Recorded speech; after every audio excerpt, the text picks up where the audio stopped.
مشاهدي ومتابعي قناة هوم سبورت في كل مكان، عدنا من جديد. في البداية طبعا حابب من كل السادة المشاهدين الاشتراك في القناة، متابعة القناة ولايك للفيديو ليصلكم كل ما هو جديد.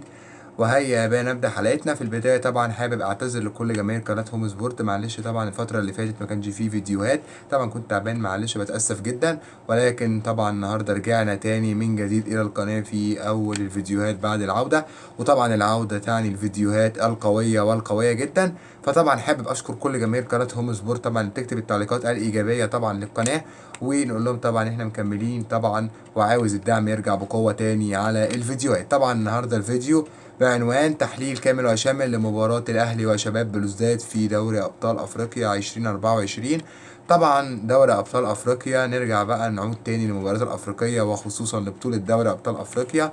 لو نتذكر آخر مباراة طبعا كانت اتلعبت في دوري أبطال أفريقيا من فترة كبيرة قوي، طبعا لأن كان في توقف بسبب كأس الأمم الأفريقية طبعا اللي فاتت في الكوديفوار، واللي طبعا انتهت من ايام خلاص وانتهت للاسف بفوز الكوتيفوار. كنا نتمنى طبعا ان البطل البطوله يكون بطل عربي، ولكن للاسف طبعا هو طبعا البطوله كانت للاسف مش مساعده الفرق العربيه نهائي. طبعا من فتره كبيره الاهلي كان لاعب طبعا شباب بلوزداد طبعا يوم 8/12 طبعا في برج العرب، قبل ما يسافر ويلعب بعد كده كاس العالم للانديه، وبعد كده السوبر طبعا المصري، وبعد كده كاس الامم الافريقيه، وبعد كده طبعا الرجوع مرة تانية بعد كأس الأمم. طبعا مباراة الأهلي مع شباب بلوزداد هتكون خارج الأرض في ملعب 5 جويلة في الجزائر. طبعا الأهلي بيرجع من جديد طبعا، ولكن هذه المرة خارج أرضه.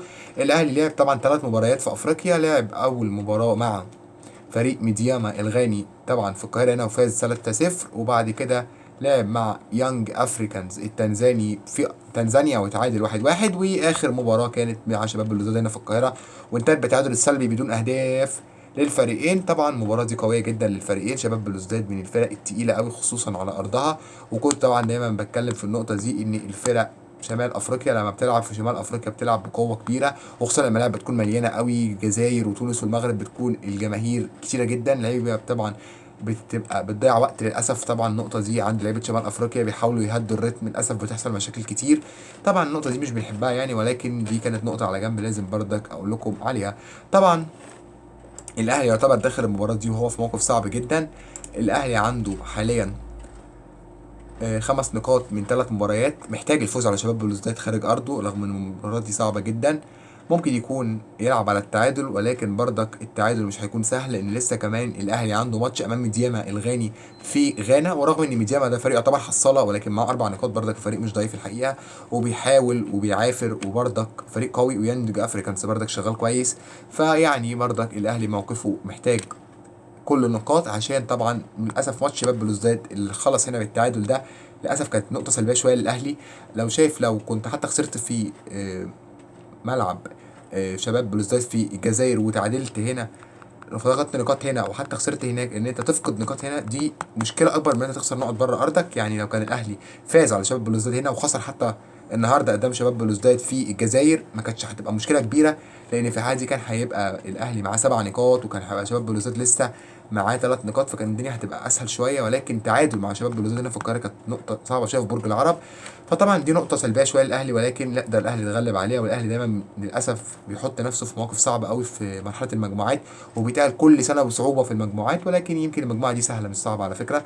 شباب بلوزداد فريق قوي وبيلعب على ارضه. ينج افريكانز ماتش هنا هيكون سهل، وميدياما حتى الماتش بره ارض الاهلي ممكن الاهلي يفوز سكور كمان. لكن طبعا مشاكل الاهلي بجانب طبعا ان موقفه متأزم شويه في المجموعه، ان في بردك عنده اصابات كتير جدا. الاهلي تقريبا القوام الاساسي كله مصاب، يعني مش هقدر اقول حاجه. يعني الاهلي نبدا، الاهلي عنده اصابات مين في البدايه؟ طبعا الاهلي عنده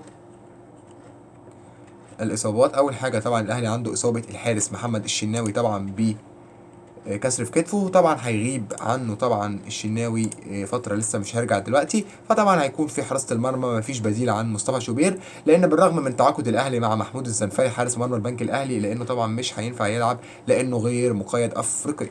طبعا علي معلول بنسبه كبيره هيرجع ناحيه الشمال مفيش اي مشاكل، وناحيه اليمين بنسبه كبيره هيكون محمد هاني، وقلبين الدفاع هيكون محمد عبد المنعم ورامي ربيعه. ده خط الدفاع كده تمام مفيش اي مشاكل. المشكله كلها تكون في خط الوسط شويه. طبعا في اصابات كتير قوي، في اصابه كوكا خلاص اتصاب طبعا، وفي اصابه اليو ديانج، فبنسبه كبيره هيكون مروان عطيه بيلعب وامام عاشور بردك في احتماليه كمان اصابه ليه اللاعب طبعا عمرو السوليه، فممكن في خط الوسط نشوف محمد مجدي قفشه بيلعب اساسي. ممكن حسين الشحات بنسبه كبيره ناحيه الشمال طبعا ما فيش اي مشاكل. ناحيه اليمين طبعا بيرستاو مصاب طبعا مع منتخب جنوب افريقيا، فبنسبه كبيره هيكون الاعتماد بنسبه كبيره عن رضا سليم العائد طبعا من الاصابه. وممكن يبدا كريم فؤاد طبعا اللي كان بدا قبل كده في ماتش اخر مباريات الاهلي قدام فيوتشر في كاس السوبر وسجل، وكان عامل ماتش كويس قوي لما نزل كتبديل.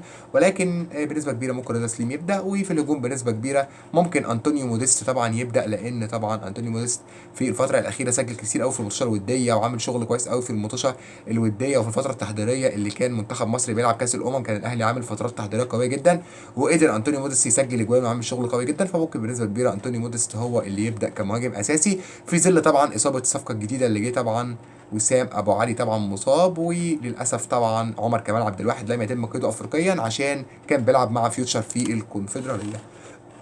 ده طبعا بالنسبه لتشكيل الاهلي. بالنسبه لتشكيل بلوزداد، في طبعا احتماليه لاصابه الحارس الرئيس الملحي طبعا بنسبه كبيره ده مش موجود، ولكن بقيه الفرقه تقريبا كلها موجوده بقوه. عندهم طبعا المهاجم طبعا ليونيل وامبو، طبعا المهاجم ده على فكره كويس قوي، قبل كده كان سجل في الزمالك قبل كده النسخه اللي فاتت في مجموعه الزمالك في السنه اللي فاتت مع الترجي. فشباب بلوزداد فرقه قويه وبتكسب في الجزائر، وقبل كده كسبت الزمالك استفاد 2-0، فده مهاجم قوي على فكره.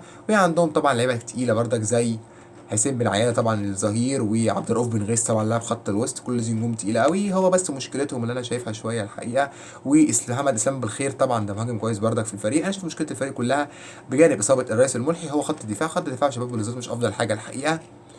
ده اللي انا شايفه، وشايف الفريق يعني في الفتره الحاليه خصوصا مش في افضل احواله وبيتلقى اهداف. فدي النقطه دي مدياني يعني طمأنينة شويه للاهلي، لان الاهلي عنده في الفتره الحاليه كميه لعيبه قويه جدا. وطبعا اللعيبه اللي راجعه طبعا لمستواها كلها الاجنحه طبعا في الاهلي، وخصوصا طبعا تالق انطونيو موديست. الكره العرضيه هتكون سلاح قوي للاهلي، وموديست شايفينه في الكره العرضيه الفتره الاخيره كويس قوي، وبيطلع في الكور العاليه وبيسجل، وسجل هدف امام هدف فيوتشر الفوز طبعا امام فيوتشر. فطبعا دي نقطه قوه شويه للفريق. وكمان بروزات دفاعه مش اقوى حاجه يعني بيتلقى اهداف، فدي نقطه ايجابيه شويه ممكن يستغلها الاهلي. طبعا نروح بقى للنقطه الاخيره، توقعاتي طبعا اتمنى فوز الاهلي، ولكن اتوقع انتهاء المباراه بالتعادل الايجابي بهدف لكل فريق، والاهلي ياخد نقطه من الجزائر، واهو احسن من لا شيء طبعا في ظل اصابات الاهلي الكتير. بالتوفيق للاهلي. وصلنا لنهايه حلقتنا.